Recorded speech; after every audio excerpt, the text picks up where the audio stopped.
ஜவாஹிருல்லா அவர்கள் உள்ளிட்ட மேடையில் வீற்றிருக்கும் தலைவர் பெருமக்களே, திரளாக கூடியிருக்கும் தமிழ் சொந்தங்களே, உங்கள் அனைவருக்கும் என்னுடைய பணிவார்ந்த வணக்கத்தை தெரிவித்துக் கொள்கிறேன்.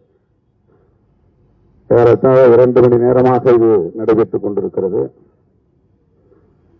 மழை வந்து இதை சீர்குலைத்து விடுமோ என்று எண்ணினோம். ஆனால் இயற்கை எப்போதும் நம் பக்கம் நமக்கு ஒத்துழைத்திருக்கிறது.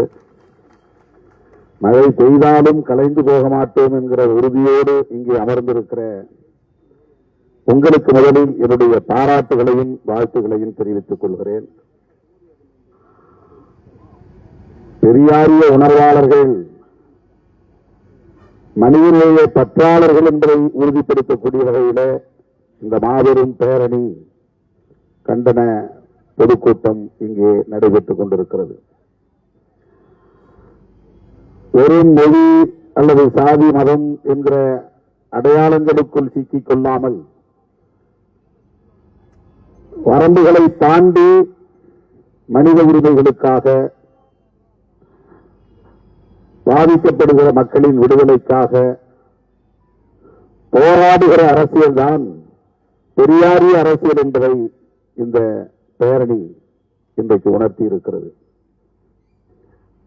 எப்போதெல்லாம்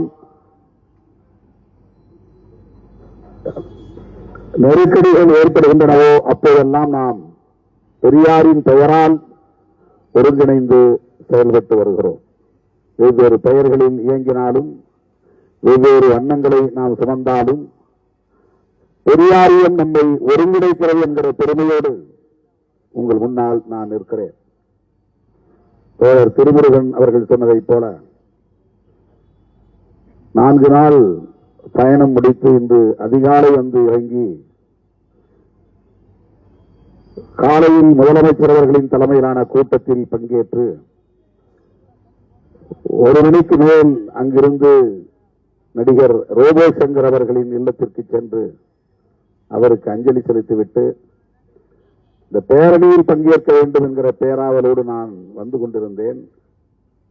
4:30 மணிக்கு துவங்கும் என்று சொன்னார்கள். ஆனால் 4 மணிக்கே தன்னியல்பாக பேரணி நகர்ந்து விட்டது, நாங்கள் தொடங்கவே இல்லை என்று தோழர்கள் இங்கே சொன்னார்கள்.